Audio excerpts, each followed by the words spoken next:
नमस्कार मेरे प्यारे बच्चों, PNS memorial school online classes में मैं पूजा सिंह आपका हार्दिक स्वागत करती हूँ। कैसे हो आप सभी लोग? आशा करती हूँ मन लगा के आप अपनी पढ़ाई कर रहे होंगे। बच्चों, क्लास 9th का जो हजारी प्रसाद द्विवेदी जी का अध्याय है गुरु नानक देव, उसको आज हम लोग देखेंगे। ठीक है, तो सबसे पहले जीवन परिचय करेंगे, उसके बाद हम लोग उस अध्याय को देखेंगे। तो चलिए शुरू करते हैं जीवन परिचय। बच्चों, सबसे पहले आचार्य हजारी प्रसाद द्विवेदी जी का ये फोटो देख लीजिए आप लोग ध्यान से। ठीक है, इसके बाद हम लोग इनका संक्षिप्त जीवन परिचय देखेंगे। ठीक है, तो इनका संक्षिप्त जीवन परिचय आप लोग को इस पढ़ते हुए और आगे देखते हुए चलना है, मतलब यहीं पर आप लोग याद कर लीजिए सभी लोग। तो इनका जन्म स्थान आरत दुबे का छपरा, हमारा नहीं छपरा, जो आरत दुबे का छपरा बलिया में है, बलिया उत्तर प्रदेश, वो है इनका जन्म स्थान। जन्म इनका 1907 ईस्वी में हुआ था और मृत्यु 1979 ईस्वी में। पिता पंडित अनमोल द्विवेदी, माता श्रीमती ज्योतिषमती। ये किस युग के लेखक हैं? ये अभी आपके कक्षा 10 में चल रहा है, यही शुक्लोत्तर युग। तो ये किस युग के लेखक हैं? आप लोग अभी से याद कर लो अच्छे से कि हजारी प्रसाद द्विवेदी जी किस युग के लेखक है? शुक्लोत्तर युग के। इनकी भाषा कैसी थी? शुद्ध संस्कृत निष्ठ साहित्यिक खड़ी बोली। ये संस्कृत के प्रकांड विद्वान थे। ठीक है, और इनकी शैली देखो, विचारात्मक, समीक्षात्मक, भावात्मक, व्यंग्यात्मक, उद्धरणात्मक और गवेषणात्मक इनकी भाषा शैली थी। सबसे महत्वपूर्ण चीज आता है कि हिंदी साहित्य में स्थान बताना है जिस भी लेखक का। तो इनका आप लोग लिखोगे एक सफल साहित्यकार के रूप में हिंदी साहित्य में आचार्य हजारी प्रसाद द्विवेदी जी का स्थान है। तो चलिए, अब ये तो आप लोग के जबान पे रटा होना चाहिए कि जन्म 1907 में, मृत्यु 1979 में। ये किस जगह पर पैदा हुए? आरत दुबे का छपरा बलिया उत्तर प्रदेश। माता का नाम श्रीमती ज्योतिषमती, पिता का नाम पंडित अनमोल द्विवेदी। ये किस युग के लेखक हैं? शुक्लोत्तर युग की। इनकी भाषा कैसी है? शुद्ध संस्कृत निष्ठ साहित्यिक खड़ी बोली है। इनकी शैली कैसी है? विचारात्मक, समीक्षात्मक। ये आप लोग के होठ जबान पे होता है ना, रटा हुआ होना चाहिए। अब हम लोग विस्तृत जीवन परिचय समझ लेते हैं, देख लेते हैं कि क्या है। ठीक, आचार्य हजारी प्रसाद द्विवेदी का जन्म 1907 ईस्वी में बलिया जिले के आरत दुबे के छपरा नामक ग्राम में हुआ था। कहां पर हुआ था? आरत दुबे का छपरा। इनके पिता का नाम श्री अनमोल द्विवेदी एवं माता का नाम श्रीमती ज्योतिषमती था। इनकी शिक्षा का प्रारंभ, इनकी जो शिक्षा थी उसका प्रारंभ संस्कृत से हुआ है। आप लोग से कहे ना, संस्कृत के प्रकांड विद्वान थे। तो इनकी शिक्षा का प्रारंभ किससे हुआ? संस्कृत। ये आप लोग को लिखना रहेगा। अब देखो, इंटर की परीक्षा, इंटर की परीक्षा उत्तीर्ण करने के बाद, इंटर की परीक्षा जो थी उसको उत्तीर्ण करने के बाद इन्होंने काशी हिंदू विश्वविद्यालय से ज्योतिष तथा साहित्य में आचार्य की उपाधि प्राप्त की। इसीलिए देखिए इनका नाम लिखा गया है आचार्य हजारी प्रसाद द्विवेदी। ठीक है, अब देखिए 1940 ईस्वी में हिंदी और संस्कृत के अध्यापक के रूप में, किसके अध्यापक थे? हिंदी के और संस्कृत के अध्यापक के रूप में शांति निकेतन चले गए कलकत्ता।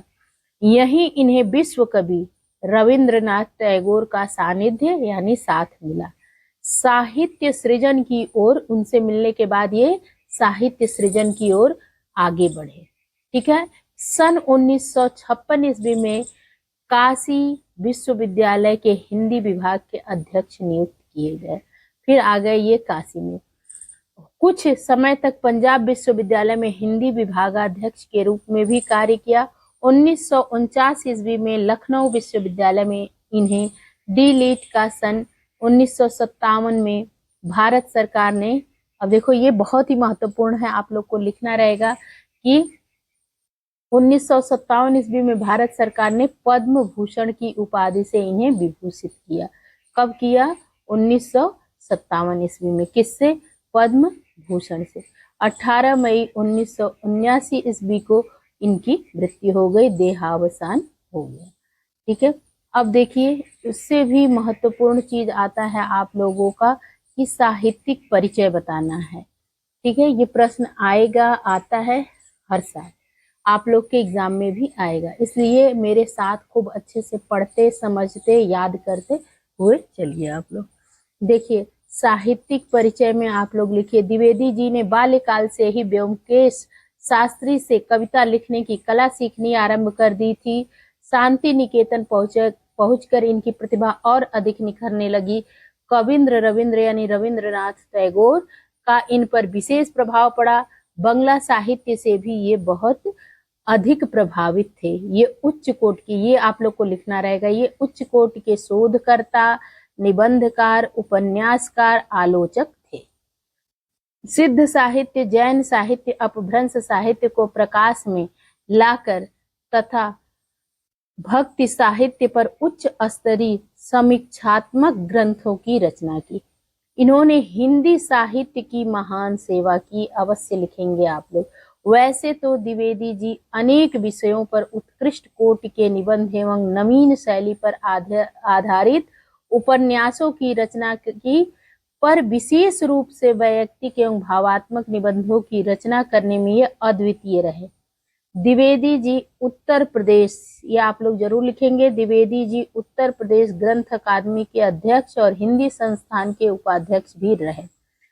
अब आप लोग में बहुत ही महत्वपूर्ण प्रश्न है जो यहीं से उठाया गया है कि कबीर पर उत्कृष्ट, प्रश्न है कि कबीर पर उनको कौन सा पुरस्कार दिया गया, तो आप लोग लिखोगे कबीर पर उत्कृष्ट आलोचनात्मक कार्य करने के कारण, आलोचनात्मक कार्य करने के कारण इनको मंगला प्रसाद पारितोषिक प्राप्त हुआ। इसके साथ ही सूर साहित्य पर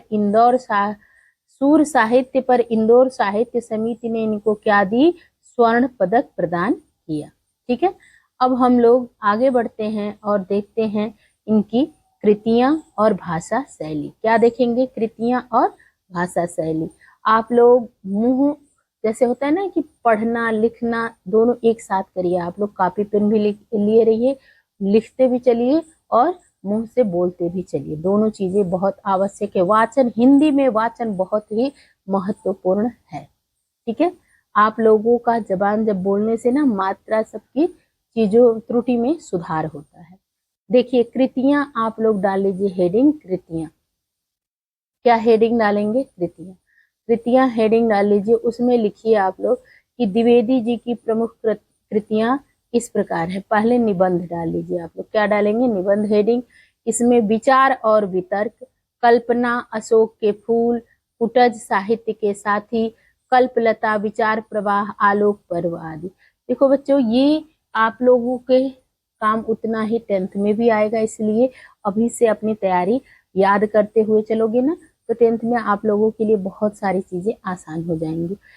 अब उपन्यास के बारे में लिखना है। उपन्यास इनका पुनर्नवा, बाण भट्ट की आत्मकथा, ये जरूर आता है। चारु चंद्रलेख, अनामदास का पोथा। अब आप लोग आलोचना साहित्य इनका देख लीजिए कि सूर साहित्य, कबीर, सूरदास और उनका काव्य, हमारी साहित्यिक समस्याएं, हिंदी साहित्य की भूमिका, साहित्य का साथी, साहित्य का धर्म, हिंदी साहित्य समीक्षा साहित्य, नख दर्पण में हिंदी कविता, साहित्य का मर्म, भारतीय वाङ्मय, कालिदास की लालित योजना, ये सब इनका क्या है, आलोचना साहित्य है। अब देखो शोध पर भी इन्होंने काम किया है, तो शोध साहित्य, प्राचीन भारत का कला विकास, नाथ संप्रदाय पे इन्होंने काम किया है, मध्यकालीन धर्म साधना, हिंदी साहित्य का आदिकाल। सब भूल जाना आप लोग, लेकिन ये नहीं भूलना हिंदी साहित्य का आदिकाल। ठीक है, इन्होंने अनुवाद भी किया कुछ साहित्य का, जिसमें देखो अभी अभी आपका क्लास 10th का जो चल रहा है ये प्रबंध चिंतामणि, ये हजारी प्रसाद द्विवेदी जी का अनुदित साहित्य है। पुरातन प्रबंध संग्रह, प्रबंध कोश, विश्व परिचय, मेरा बचपन, लाल कनेर आदि इनका अनुदित है, यानी अनुवाद करके दूसरे भाषा का अपने भाषा में किए हैं। अब संपादित साहित्य, नाथ सिद्धों की बनिया, संक्षिप्त, पृथ्वीराज रासो और संदेश रासो, तीनों ये साहित्य का संपादन किया है इन्होंने। अब इनकी भाषा शैली हम लोग देख लेते हैं कि हजारी प्रसाद द्विवेदी जी की भाषा शैली जो थी ना, ये भाषा के प्रकांड पंडित थे।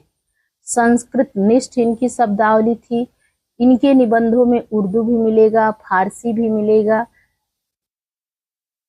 अंग्रेजी एवं देशज शब्दों का भी प्रयोग किया गया। इनकी भाषा प्रौढ़ होते हुए भी सरल, संयत और बोधगम्य है। ठीक है, और मुहावरेदार भाषा का भी प्रयोग इन्होंने किया। विशेष रूप से इनकी भाषा शुद्ध संस्कृत निष्ठ साहित्यिक खड़ी बोली और खड़ी बोली। इन्होंने अनेक शैलियों का प्रयोग विषयानुसार, जैसा विषय वैसी शैली का प्रयोग इन्होंने किया है।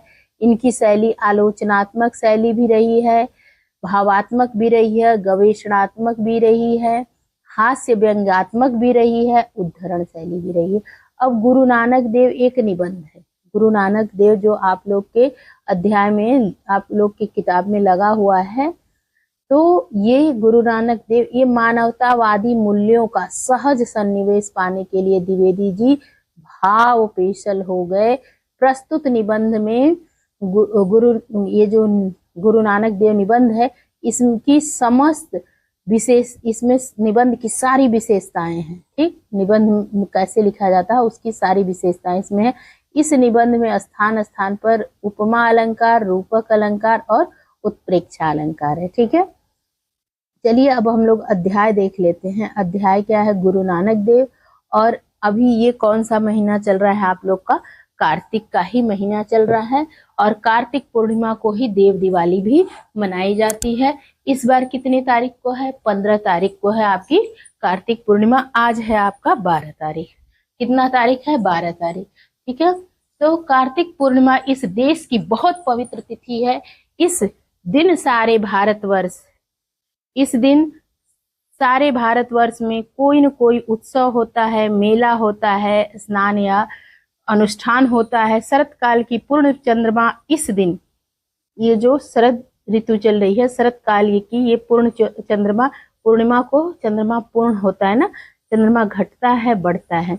आप लोग कमेंट करेंगे कि कब घटता है और कब बढ़ता है, कब पूरा हो जाता है। तो ये तो बता दिया आप लोग को कि पूर्णिमा को पूरा हो जाता है, कब एकदम खत्म हो जाता है। ये आप लोग कमेंट करके जरूर बताइए कि कैसे, कब घटता है और कितने, ने ये कर दीजिएगा आप लोग, कितने दिन में घटता है, कितने दिन में बढ़ता है। ठीक है, तो शरत काल का पूर्ण चंद्रमा इस दिन यानी पूर्णिमा को क्या है, पूरे वैभव पर होता है। आकाश एकदम निर्मल होता है, दिशाएं प्रसन्न होती हैं, प्रसन्न यानी खुश होती हैं। वायुमंडल कैसा होता है? शांत होता है।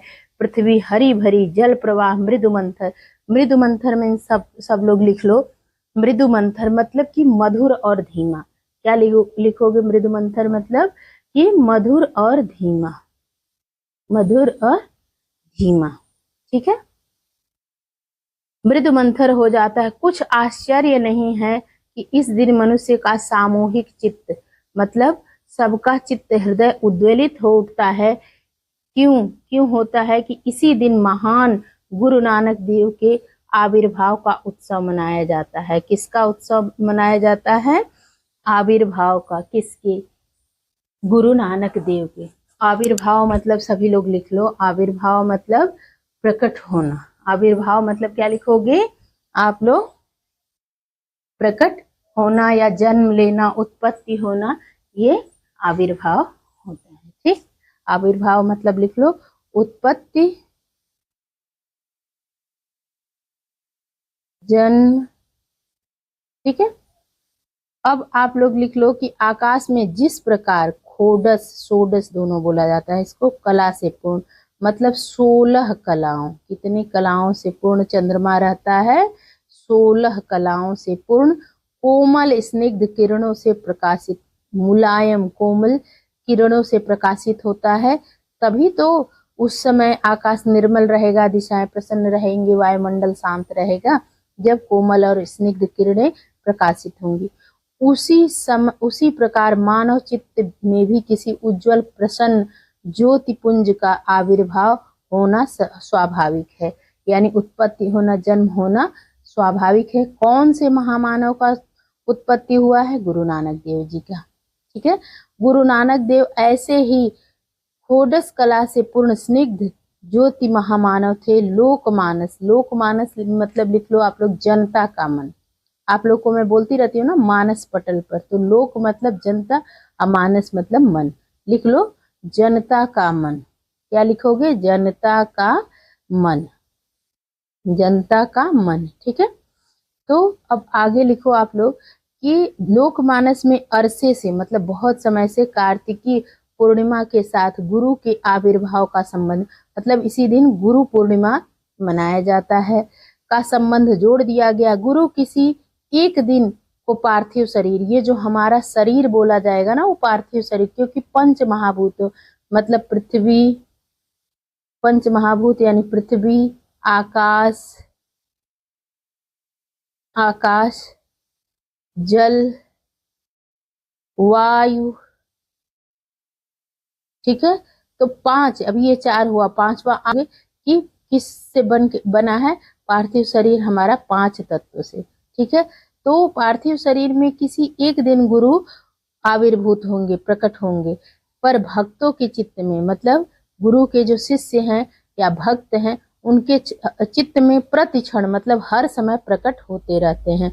ये आध्यात्म की बातें हैं, थोड़ा सा अपने दिमाग को आप लोग को विस्तृत करना पड़ेगा, नहीं तो चीजें समझ में आपको नहीं आएंगी। इसलिए आप लोग वाचन कई बार करेंगे इस अध्याय का, तब आप लोगों के लिए ज्यादा ही अच्छा रहेगा।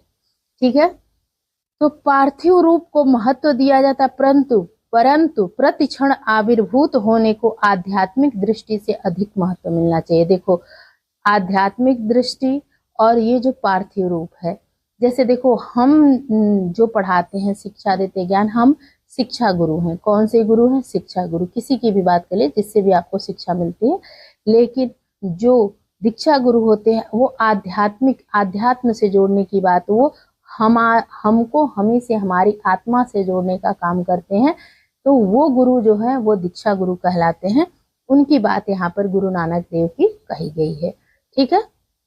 उनका ज्ञान हमारे आत्मा में प्रकाशित होता है, हमको हमसे मिलाता है, यानी कि हमारे अंदर बैठे परमात्मा जो है उनसे हमको मिलाता है। हमारी आत्मा के अंदर कौन है? परमात्मा। मतलब हमारी आत्मा सबकी, मेरी नहीं, सबके अंदर कौन है? साक्षात भगवान है।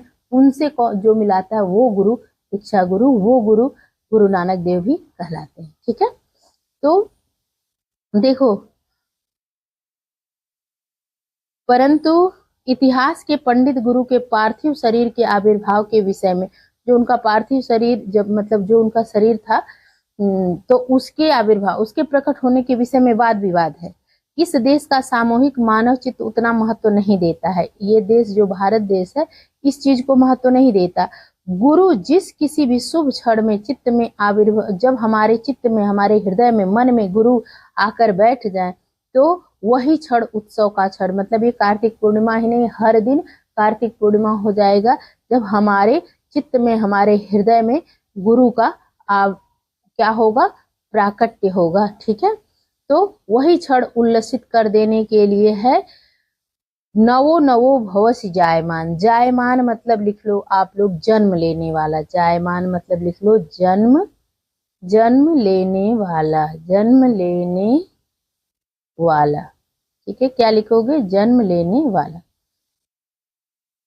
गुरु तुम प्रतिक्षण चित्त भूमि में आविर्भूत होकर नित्य नवीन हो रहे हो। हजारों वर्षों में से शरत काल की यह सर्वाधिक प्रसन्न तिथि प्रभा मंडित पूर्ण चंद के साथ उतनी ही मीठी ज्योति के धनी महामानव। देखो मानव और महामानव, हम आप मानव हैं, ठीक, जो एक साधारण सा जीव, लेकिन महामानव हजारों करोड़ों लोग को बदलने की ताकत रखते हैं। महामानव, उनके अंदर संत का स्वभाव होता है, जो सुख दुख सब चीजों में क्या है? समान रहने वाले संत। ठीक है। तो ऐसे थे गुरु नानक देव महामानव। क्या कहलाए वो? महामानव। ठीक है। का स्मरण कराती है। इस चंद्रमा के साथ महामानवों का संबंध जोड़ने में इस देश की समष्टि चित्त आह्लाद अनुभव करता है। इस दिन केवल गुरु नानक देव ही नहीं, गुरु पूर्णिमा है और जैसे सब गुरुओं को प्रणाम करने के लिए फिर इस दिन देव दिवाली मनाई जाती है। भगवान शंकर ने राक्षस का वध किया था। बहुत कुछ आज के दिन के लिए है, पूर्णिमा के दिन के लिए, कार्तिक पूर्णिमा। तो क्या है कि हम रामचंद्र, कृष्णचंद्र आदि कहकर इसी आह्लाद को, आह्लाद यानी खुशी को प्रकट करते हैं, प्रसन्नता को प्रकट करते हैं। ठीक है, प्रसन्नता को प्रकट करते हैं। गुरु नानक देव के साथ इस पूर्ण चंद्र का संबंध जोड़ना भारतीय जनता के मानस के अनुकूल है। आज वह अपना आह्लाद यानी खुशी, प्रसन्नता प्रकट करती है। गुरु नानक देव का आविर्भाव आज से, गुरु नानक देव का आविर्भाव आज से लगभग 500 वर्ष पूर्व हुआ। भारतवर्ष की मिट्टी में युग के अनुरूप महापुरुषों को जन्म देने का अद्भुत गुण है। केवल भारतवर्ष ऐसा है जो ऐसे ऐसे महामानव पैदा हुए हैं यहाँ की धरती पर। ठीक है, आज से 500 वर्ष पहले का देश अनेक कुसंस्कार, संस्कार होता है अच्छा, और कुसंस्कार बुरी आदतें, बुरी विचार, बुरे ढंग, जो कुसंस्कारों में क्या आ जाएगा, जातियों, संप्रदायों, धर्मों और संकीर्ण कुलाभिमान में अलग अलग बट छिट गया था, विच्छिन्न हो गया था, खंड हो गया था, अलग अलग हो गए थे। देश में नए धर्म के आगंतुक आने के कारण, बाहरी आकर हमारे ऊपर बहुत वर्षों तक शासन किए हैं ना, के कारण एक ऐसी समस्या खड़ी हो गई जो इस देश के हजारों वर्षों के लंबे इतिहास में अपरिचित थी। ऐसी ही दुर्घट काल, मतलब इस विषम काल में इस देश की मिट्टी ने ऐसे अनेक महापुरुष को उत्पन्न किया जो सड़ी हुई रूढ़ियों, मतलब फालतू बातों को दिमाग से निकालकर, कचरा को निकालकर साफ सुथरा चित्त हृदय करने वाले ऐसे गुरु, ऐसे महामानव, ऐसे महापुरुषों का जन्म हुआ। मृत प्राय आचारों, बासी विचारों, अर्थहीन संकीर्णताओं के विरुद्ध प्रहार करने में कुंठित नहीं हुए। इन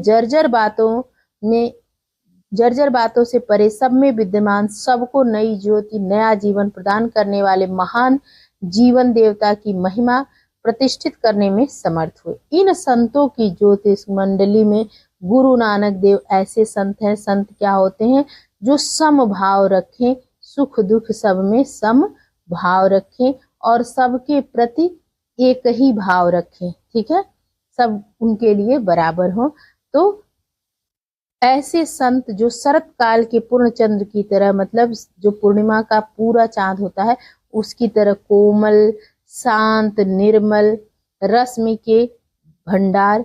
कई संतों ने कस कस के चोटें मारी, बहुत सारे संतों ने कस कस के चोटें मारी, व्यंग बाण छोड़े, तर्क की छुरी चलाई, पर महान गुरु नानक देव ने सुधा यानी अमृत लेप का काम किया। यह आश्चर्य की बात है कि विचार और आचार की दुनिया में इतनी बड़ी क्रांति ले आने वाले यह संत जो है, इतने मधुर, इतने स्निग्ध, इतने मोहक वचनों का बोलने वाला, किसी का दिल दुखाए बिना, किसी पर आघात किए बिना, कुसंस्कारों यानी बुराइयों को छिन्न कट कर देने की शक्ति रखने वाला, नई संजीवनी यानी दवा होती है ना, की धारा से प्राणी मात्र को उल्लसित करने वाला यह संत मध्यकाल में पैदा हुए थे गुरु नानक देव, भक्ति काल में, कि ज्योतिष मंडली में अपनी निराली शोभा से शरद पूर्णिमा के पूर्ण चंद्र की तरह प्रकाशित हैं। आज उसकी याद आए बिना नहीं रह सकती। कार्तिक पूर्णिमा के दिन उनकी याद आए बिना नहीं रह सकती। वह सब प्रकार से लोकोत्तर, मतलब लोगों से अलग हैं। उसका उपचार प्रेम, और उनका क्या है, उनकी संजीवनी, उनकी दवा क्या है? प्रेम और मैत्री, मिलकर मित्र बनाकर प्रेम से रहना। उसका शास्त्र यानी उनका शास्त्र सहानुभूति है, हित चिंता है। किसका? गुरु नानक देव जी का। वह कुसंस्कारों के अंधकार को अपनी स्निग्ध ज्योति से भेदता है। मुमूर्षु प्राण धारा को अमृत का भांड उड़ेल कर क्या करता है? प्रवाहशील बनाता है। जो मुमूर्ष प्राण धारा, देखो ये आप लोग लिख लो, मुमूर्ष का क्या अर्थ होता है। ये अनेक शब्द का एक शब्द जो है ना वही है। तो इसको जो मरने वाला हो, आसन्न मरण, मरने के करीब हो। मुमूर्ष मतलब लिख लो, जो जो मरने वाला हो, जो मरने वाला हो, आसन्न मरण डाल लो, मरने के करीब हो या आसन्न मरण, ये तीनों एक ही चीज है, लिख लेना सब लोग। आसन्न मरण, और एक और लिख लो कामा करके, कामा डाल लेना, आसन्न मरण या मरने के करीब, मरने के करीब, करीब, ठीक है, मरने के करीब, ये तीनों डाल लेना आप लोग। मुमूर्ष का अर्थ है ये, ठीक है। प्राण धारा को, मतलब मरने वाला है उसकी प्राण को अमृत का भांड, मतलब अमृत से वो जी जाएगा ना, तो भांड बड़े से बर्तन में उनकी जो वाणी है वो उसके द्वारा ही ना, जो मरने वाला है उसको अमृत का भांड, उनके जो संस्कार थे ऐसे थे, उनके वचन जो थे ऐसे थे कि मरने वाले आदमी को भी जिंदा कर दे, अमृत का पिला दे, रस पिला दे समझ लो, प्रवाहशील बनाता है, बढ़ने के लिए बनाता है। वह भेदों में अभेद देखता है, नानात्व में एक संधान देखता है, ठीक है। भेद जैसे किस, ये आध्यात्म की बात है बच्चों, लेकिन आप लोग समझ लो कि जैसे सबको अलग अलग, अलग जाति, अलग संस्कार ऐसे देखते, उस सबको एक जोड़ने के लिए अभेद देखते हैं, ठीक ना। वह सब प्रकार से निराला है। इस कार्तिक पूर्णिमा को अनायास उनके चरणों में नत उनको प्रणाम करने की इच्छा होती है। ऐसा करें हजारी प्रसाद द्विवेदी जी की, इतने महान महामानव थे। कौन? गुरु नानक जी। गुरु नानक ने प्रेम का संदेश दिया। गुरु नानक जी ने किसका संदेश दिया? प्रेम का संदेश दिया। उनका कथन है कि ईश्वर नाम के सम्मुख जाति और कुल के बंधन, मतलब जाति पात कुछ नहीं है, कुल कुछ नहीं, ये सब निरर्थक है, क्योंकि मनुष्य जीवन का जो चरम प्राप्तव्य है, मतलब जो मुख्य उद्देश्य है जीवन का, वह स्वयं प्रेम रूप है। प्रेम ही सबका स्वभाव है। जानते हो बच्चों, भगवान की पूजा करना, सब जितना हम चीजें चढ़ाते सब कुछ करते, लेकिन सबसे मूल चीज होता है प्रेम करना। जो अगर सबको समभाव, सबको मतलब प्रेम के भाव से देखे, प्रेम ही उसका साधन है जो आपको या किसी के जीवन को बहुत ही महान बना सकता है, ठीक है। अरे वो मुग्ध मनुष्य, सच्ची प्रीति से ही तेरा मान अभिमान नष्ट होगा। प्रेम वही कर सकता है जो अभिमान नहीं करेगा, मान नहीं करेगा, घमंड नहीं करेगा, वही सच्चा प्रेम कर सकता है, ठीक है। तेरी छोटाई की सीमा समाप्त होगी। अगर हम सबको प्यार से देखें, आपस में लड़ाई झगड़ा जाति बंधन ये सब न देखें, तो इससे हम छोटे नहीं होंगे, हमारी सीमा बड़ी होगी, हम बड़े होंगे, ठीक है। तो परम मंगलमय शिव तुझे प्राप्त होगा। अगर प्रेम से हम रहेंगे तो कौन हमको प्राप्त होगा? शिव प्राप्त होंगे। उसी सच्चे प्रेम की साधना तेरे जीवन का परम लक्ष्य है, ऐसा गुरु नानक देव कह रहे हैं। ऐसे सब जितने भी संत महात्मा हैं यही बात कहते हैं कि हमारे जीवन का परम लक्ष्य सच्चा प्रेम है। इससे ब्रह्म से, अपने आप से करोगे तो ही सच्चा प्रेम उस ईश्वर से भी कर सकते हो, ठीक है। तो है ना, ईश्वर सत्य है, सत्य ही शिव है, तो शिव तभी आपको मिलेंगे जब सच्चा प्रेम करोगे, ठीक है। बाह्य आडंबर को तू धर्म समझ रहा है। बाह्य आडंबर को ही सब लोग धर्म समझते हैं, धर्म नहीं है। धर्म क्या है? प्रेम है।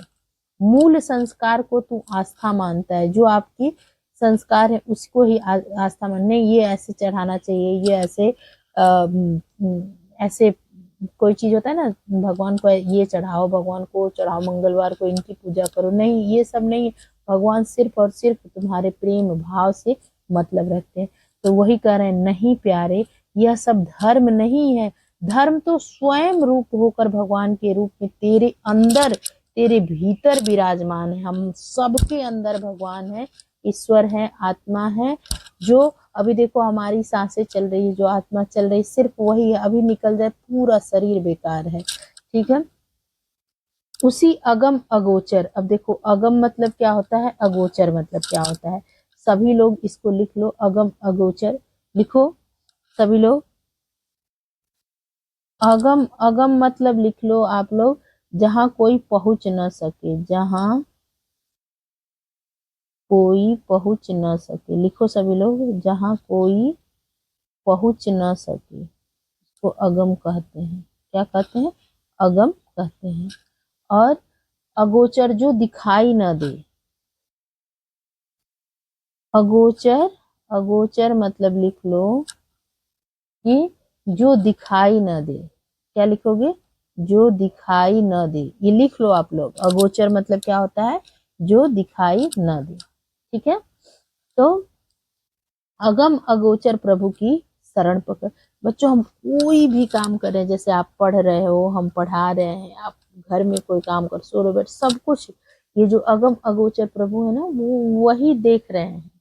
ये मत सोचा करो कि हमारे मम्मी पापा देख रहे हैं कि नहीं, या कोई भी कर्म कर रहे हो, कोई भी कर्म कौन देख रहा है, प्रभु देख रहे हैं, भगवान देख रहे हैं। क्योंकि प्रभु हमारे अंदर विराजमान। हम छुप के चोरी भी कर रहे हैं, अकेले कर रहे हैं, तो कौन देख रहा है, साक्षात नारायण हमारे अंदर है, ईश्वर हमारे अंदर है, वो हमको देख रहे हैं कि हम गलत कर रहे हैं। जब उस कर्म का फल आएगा तो हम सोचेंगे कि कोई नहीं जानता था, ये कहाँ से मिला।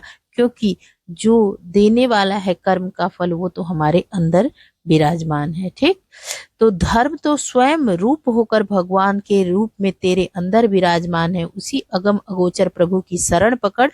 क्या पड़ा है इन छोटे अहंकारों में, छोटे छोटे अहंकार में हम बटे हुए। ये मुक्ति के बंधन नहीं है, बंधन के हेतु हैं।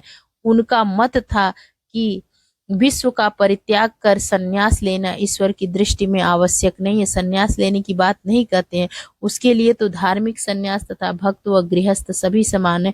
उन्होंने भगवान के लिए ना, गृहस्थ हो या भक्त हो या धार्मिक, वो सब समान है।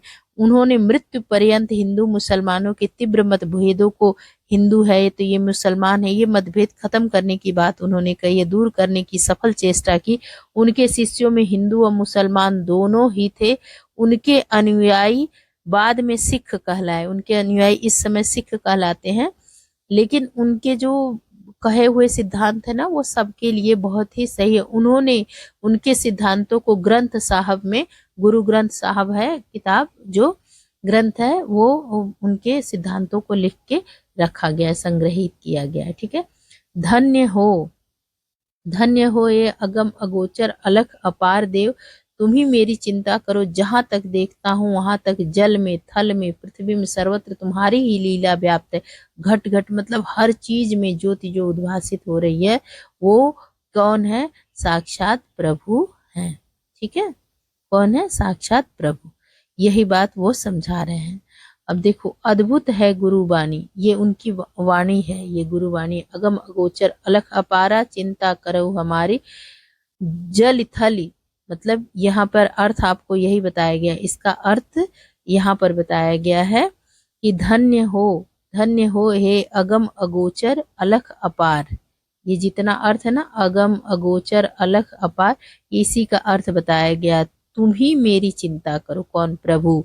जहां देखता हूं वहां जल थल माही, अली भरी पूरी ला, घट घट ज्योति तुम्हारी, हर जगह तुम्हारी ही ज्योति उद्भासित हो रही है।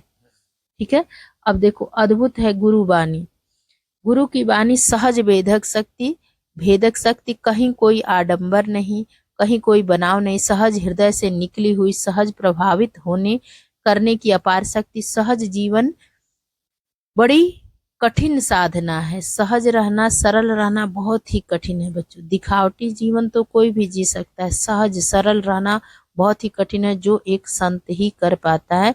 कि जिसको बनावटी दिखावटी जीवन नहीं, उसको पता है कि उसके अंदर के आत्मा, उसकी परमात्मा ईश्वर उसको देख रहे हैं, उसके हिसाब से अपना कर्म करता है। ठीक, तो ऐसे लोग संत ही। सहज जीवन बड़ा कठिन साधना है, सहज भाषा बड़ी बलवती आस्था है, सीधी लकीर खींचना टेढ़ा काम है।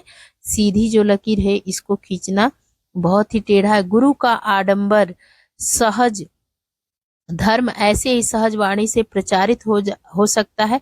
कितनी अद्भुत निरभिमान शैली है, कहीं भी पांडित्य का दूरधर आप लोग लिख लो दुर्धर मतलब कठिनाई से धारण करने योग्य प्रचंड विकट। क्या लिखोगे? दुर्धर मतलब कठिनाई से धारण करने वाले, कठिनाई से धारण करने योग्य प्रचंड और विकट। दुर्धर मतलब लिख लो आप लोग। बोझ नहीं फिर भी पंडितों को आंदोलित करने वाली यह वाणी धन्य। कौन सी? कोई पढ़ता सहसा कीर्ता, कोई पढ़े पुराना, कोई नाम जपू, नाम जपे जप माली, लागे तीसे धियाना, अब ही कब ही किछु न जाना, तेरा एको नाम पेछाना न जाना, हरे मेरी कवण गति, हम मूर्ख अज्ञान, अज्ञान को अज्ञान, मूर्ख मूर्ख को शरण शरण, प्रभु तेरी कोई कृपा, राखो मेरी लाज पते। देखो बच्चों, ये इनकी जो भाषा है ना, ये यहाँ पर ये गुरु नानक देव की भाषा को लिखा गया है। यहाँ पर ऐसी मीठी निरअहंकारी मतलब बिना अहंकार की वाणी गुरु से भटकती जनता को उस लक्ष्य, उस समय की जनता हिंदू मुस्लिम को काटे फिर रही थी, उस समय की ये बातें हैं। आज विद्वान चकित है, पंडित अचरज में है कि कितनी बड़ी ताकत और कैसा निरीह रूप। कालिदास ने ठीक ही कहा है कि ध्रुवम वपुः कांचन पद मनिर्मितम मृदु प्रकृत्या च सासारमेव च। जो रूप से स्वर्ण काल के धर्म वाला होता है वह निश्चय ही स्वभाव से मृदु होता है। ठीक है, स्वर्ण कमल के धर्म वाला होता है स्वभाव से मृदु, यानी प्रेम करोगे तो स्वभाव मृदु रहेगा। देखो, विद्या ददाति विनयम, विद्या हमको क्या देती है? विनय देती है। कोई भी चीज ना विनय मृदु स्वभाव बनाने की बात आती है। ठीक है, किंतु सारवान भी होता है। गुरु नानक देव ऐसे ही कंचन पद्मधर महामानव थे, मृदु प्रकृत्या च सासारमेव च। किसी, देखो वो क्या कहते हैं कि किसी लकीर को मिटाए बिना छोटी बना देने का उपाय है। जैसे कोई लकीर है, इसको मिटाए बिना छोटी करने के लिए आपसे कहेंगे तो इसका उपाय है कि आप इससे बड़ी लकीर खींच दो। यही बात गुरु नानक देव बता रहे हैं हमको, आपको। ठीक है, तो बड़ी लकीर खींच देना। क्षुद्र अहम, जो हमारी अहंकार है, और अर्थहीन संकीर्णताओं की क्षुद्रता, जो संकीर्ण मान्यता बना लिए हैं कि कौन जाति जाति में बटे हुए ना, तो सब अपनी जाति को अपने हिसाब से बना लिए, अपना सिद्धांत बना लिए। उसकी क्षुद्रता, छोटेपन को सिद्ध करने के लिए तर्क करते हैं, शास्त्रार्थ करते हैं। इसका मार्ग ये कदाचित सही नहीं मानते हैं। सही उपाय है बड़े सत्य को प्रत्यक्ष कर देना। बड़ा सत्य यही है कि सबके अंदर ईश्वर है, यही चीज सत्य है। और सबका सम्मान करना चाहिए, सबसे प्रेम करना चाहिए, और प्रेम ही सबसे बड़ा धर्म है। ठीक है, गुरु नानक ने यही किया। उन्होंने जनता को बड़े से बड़े सत्य के सम्मुखीन कर दिया। हजारों दिए उस महाज्योति, महाज्योति यानी गुरु नानक देव के सामने फीके पड़ गए। भगवान जब अनुग्रह मतलब कृपा करते हैं तो अपनी दिव्य ज्योति ऐसे महान संतों में उतार देते हैं। भगवान क्या करते हैं ना, कृपा करके ऐसे ऐसे संत भेजते हैं कि हमारे अंदर सुधार हो ऐसे लोग को। जैसे आज के समय में संत हैं एक प्रेमानंद। एक बार जब यह ज्योति मानव देह को आश्रय करके उतरती है तो चुपचाप नहीं बैठती, वह क्रियात्मक होती है। नीचे जो गिरे हुए पुरुष जन है ना, उनकी आभाजन लोगों को वह प्रभावित क्या करती है? प्रभावित करती है। ठीक है, ऊपर उठाती है। जैसे गिरे हुए लोग विचार कुत्सित, मलिन, किसी से प्रेम नहीं, लड़ाई झगड़ा, इस सब से, ऐसे संतों की वाणी से ये सारी चीजें, मलिन चीजें उतरती हैं और वो गिरा हुआ इंसान ऊपर उठता है। वह उतरती और ऊपर उठाती, इससे पुराने पारिभाषिक शब्दों में कहें तो कुछ इस प्रकार होगा कि उसका अवतार होता है। किसका अवतार? भगवान ऐसे लोगों का उनको अवतरित करते हैं इस पृथ्वी पर जो दूसरों का उद्धार करे। अवतार और उद्धार की यह लीला भगवान के प्रेम का सक्रिय रूप है। भगवान भी अवतार लिए यहाँ से दुष्टों का संहार करने के लिए, जिसे पुराने भक्तजन अनुग्रह मतलब कृपा कहते हैं। आज से लगभग 500 वर्ष पहले परम प्रियान हरि का यह अनुग्रह सक्रिय हुआ जब गुरु नानक देव प्रकट हुए, वह आज भी क्रियाशील है। आज कदाचित गुरु की वाणी की सबसे अधिक तीव्र आवश्यकता अनुभूत हो रही है। महागुरु यानी कि महामानव की बात हो रही है। गुरु नानक देव की नई आशा, नई उमंग, नए उल्लास की आशा में आज इस देश की जनता तुम्हारे चरणों में प्रणति निवेदन कर रही है। ठीक है, निरहंकार मतलब अहंकार से मुक्त आप लोग कर लेना, और क्षुद्र अहम का मतलब क्षुद्र छोटा अहंकार, जिससे ये बड़ा जो संसार है वो हमको नहीं दिखता है। ठीक है, अब इसके बाद देखो कि प्रणति निवेदन कर रहे हैं कौन, महागुरु, और इस समय हजारी प्रसाद द्विवेदी जी कह रहे हैं कि उनके ही जो वाणी है उसी की जरूरत है इस समय। आशा की ज्योति विकिरण करो, फैलाओ। ठीक है, मैत्री और प्रीति की स्निग्ध धारा से आप्लावित करो। ठीक है, आप्लावित करो, और क्या करो आप कि हम उलझ गए हैं, हम भटक गए हैं, पर कृतज्ञता अब भी हम में रह गई है। अभी भी हम क्या है, बातों को मानने वाले हैं। अगर हमारे ऊपर ऐसी बातों की कृपा न होती तो आज भारत नहीं रहता, कितने भागों में बट गया होता, जाति और समाज के नाम पे। ठीक है, अलग अलग धर्मों के नाम पर। आज भी तुम्हारी अमृत के समान वाणी को भूल नहीं गए हैं। कृतज्ञ भारत भगवान को, कृतज्ञ भारत का प्रणाम अंगीकार करो। ठीक है, कृतज्ञ है भारत आपकी वाणी से। जैसे किसी की बात मानो, किसी का जो उपकार है उसको मानो, वो कृतज्ञ है। और जब हम ना कृतज्ञ भारत को के प्रणाम को आप अंगीकार कीजिए, मतलब अपने अंदर लीजिए। हमारे जैसे होता है ना, प्रणाम को स्वीकार कीजिए। यही बात कह रहे हैं कौन, हजारी प्रसाद द्विवेदी जी गुरु नानक देव के लिए। ठीक है, तो अभी आप लोग को कुछ ऐसा नहीं होगा कि जो समझ में नहीं आया होगा। जो भी नहीं समझ में आया है वो आप लोग से अनुरोध है कि कमेंट करिए, तो फिर मैं आप लोग को बता दूंगी, कुछ भी अगर बचा हुआ है तो। ठीक है, फिर नेक्स्ट वीडियो में मिलूंगी, और आप लोग इसको शेयर जरूर करिएगा अपने दोस्तों के साथ। फिर मिलूंगी नेक्स्ट वीडियो में। धन्यवाद।